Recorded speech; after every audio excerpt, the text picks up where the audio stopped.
Not only did we lose money on a piece of property called Whitewater Estates, the investment would spawn an investigation 15 years later that endured throughout Bill's presidency. It all started one day in the spring of 1978 when a businessman and longtime Politico named Jim McDougall approached us with a sure-thing deal. Bill and I had entered a partnership with Jim and his young wife Susan to buy 230 undeveloped acres on the south bank of the White River in North Arkansas. The plan was to subdivide the site for vacation homes, then sell the lots at a profit. The price was $202,611.20. Jim McDougall was a character, charming, witty, and eccentric as the day is long. With his white suits and baby blue Bentley, McDougall looked as if he'd just stepped out of a Tennessee Williams play. Despite his colorful habits, he had a solid reputation. He seemed to do business with everybody in the state, including the impeccable Senator J. William Fulbright, for whom he helped make a fortune in real estate. His credentials were reassuring to both of us. If all had gone according to plan, we would have turned over the investment after a few years, and that would have been the end of it. But by the time the development was surveyed and the lots were ready for sale, interest rates had gone through the roof.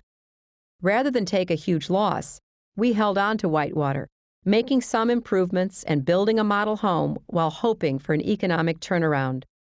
From time to time over the next several years, Jim asked us to write checks to help make interest payments or other contributions, and we never questioned his judgment.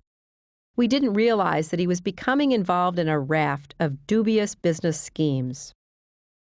Travelgate, as it came to be known in the media, was perhaps worthy of a 2 or 3 week lifespan. Instead, in a partisan political climate, it became the first manifestation of an obsession for investigation that persisted into the next millennium. Before we moved into the White House, neither Bill nor I nor our immediate staff had known that there was a White House travel office. The travel office charters planes, books hotel rooms, orders meals, and generally takes care of the press when they travel with the president. An audit had discovered that the director of the travel office kept an off-book ledger, that a minimum of $18,000 of checks had not been properly accounted for, and that the office's records were in shambles. Based on these findings, Mack and the White House counsel's office decided to fire the travel office staff and reorganize the department. These actions, which seemed like no-brainers to the decision-makers involved, ignited a firestorm. At least 7 separate investigations, including those conducted by the White House, the General Accounting Office, the FBI, and Kenneth Starr's Office of the Independent Counsel, failed to turn up any illegality, wrongdoing, or conflicts of interest by anyone in the administration, and confirmed that the initial concerns about the travel office were justified. Vince Foster was stung by the travel office affair. A meticulous, decent, and honorable man, he felt that he had let down the president and me by failing to understand and contain the drama. Apparently, the final blow came in a series of spiteful editorials published in the Wall Street Journal, which attacked the integrity and competence of all the Arkansas lawyers in the Clinton administration.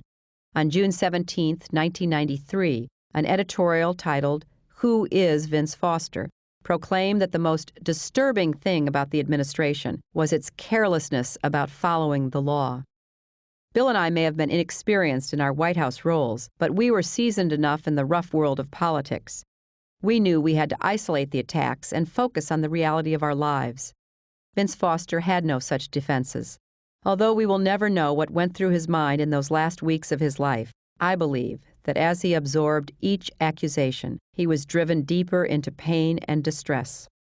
I will go to my own grave, wishing I had spent more time with him and had somehow seen the signs of his despair.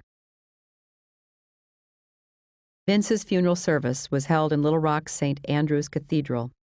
After the service, we drove in a long, mournful caravan to Hope, where Vince was born and raised.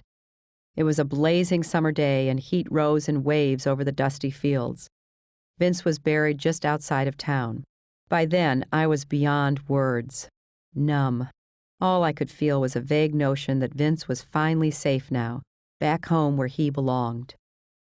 Soon, a cottage industry of conspiracy theorists and investigators were trying to prove that Vince was murdered to cover up what he knew about Whitewater. Those rumors should have ended with the official report ruling his death a suicide, and with the sheet of notepaper found torn into 27 pieces at the bottom of Vince's briefcase. It was not so much a suicide note as a cry from the heart, an accounting of the things that were tearing at his soul. I was not meant for the job in the spotlight of public life in Washington. Here ruining people is considered sport, he wrote. The public will never believe the innocence of the Clintons and their loyal staff. The Wall Street Journal editors lie without consequence. Those words left me grief-stricken. His short time in public service destroyed his self-image, and in his mind, irreparably stained his reputation. The 6 months since the exuberance of Inauguration Day had been brutal. My father and close friend dead, Vince's wife, children, family, and friends devastated, my mother-in-law dying, the faltering missteps of a new administration being literally turned into federal cases. I was on automatic pilot, pushing myself to attend healthcare meetings on the Hill and deliver speeches, often on the verge of weeping. If I met someone who reminded me of my father, or I ran across a nasty comment about Vince, I would feel the tears well up in my eyes. This was one of the times when I kept going on sheer willpower. On Halloween 1993, I picked up a copy of the Sunday Washington Post and learned that our old, money-losing real estate venture in Arkansas had come back to haunt us. Because of our past connection with McDougal, we were wrongly implicated in his subsequent misadventures. During the 1992 presidential race, allegations surfaced in the press and were quickly dismissed that McDougal had received special favors from the state when Bill was governor because of his business relationship with us.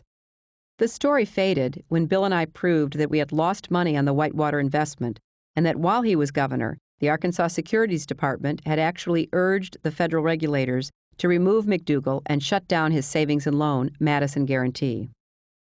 Bill and I failed to recognize the political significance of Whitewater's sudden reappearance. The name Whitewater came to represent a limitless investigation of our lives that cost the taxpayers over $70 million for the independent counsel investigations alone and never turned up any wrongdoing on our part. Bill and I voluntarily cooperated with investigators. Every time they leaked or leveled a new charge, we bent over backwards to make sure we hadn't missed or overlooked anything substantive. But as one allegation followed another, we realized we were chasing ghosts in a house of mirrors. We would run in one direction only to have the apparition pop up behind us. Whitewater never seemed real because it wasn't. The purpose of the investigations was to discredit the president and the administration and slow down its momentum. Whitewater was a political war from the start, and it raged throughout Bill Clinton's presidency. It didn't matter what the investigations were about. It only mattered that there were investigations. It didn't matter that we had done nothing wrong. It only mattered that our lives and the work of the president were disrupted over and over again. Whitewater became a convenient catch-all for any and all attacks that our political adversaries could design. Our personal lawyer, Bob Barnett, recused himself from Whitewater because his wife, Rita Braver, was a CBS correspondent assigned to cover the White House. Bob recommended David Kendall, his colleague at Williams & Conley, to represent us in the Whitewater matter. We had known David for years. Although he was a few years older than Bill and me, we had overlapped at Yale Law School. Like Bill, David was a Rhodes Scholar. As a fellow Midwesterner, David was born and raised in rural Indiana on a farm. He and I had a natural rapport. Soon he became an anchor in our lives. David met with us in the White House every week or so for the next 3 months. As I listened with fascination, he filled us in on what he had learned while piecing together gaps in the Whitewater record and tracing Jim McDougal's increasingly bizarre investments. Trying to recreate McDougal's paper trail, he said, was like shoveling smoke. The media fixation with Whitewater continued throughout the holiday season. Vince Foster was being hounded beyond the grave. A week before Christmas, the press reported that some of his files, including Whitewater documents, had been, quote, spirited out of his office by Bernie Nussbaum, the White House counsel. Then we were confronted with an outrageous partisan attack.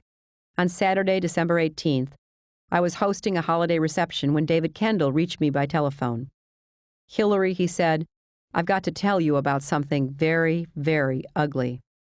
I sat down and listened as David summarized a long, detailed article that would appear in the American Spectator, a right-wing monthly that regularly attacked the administration.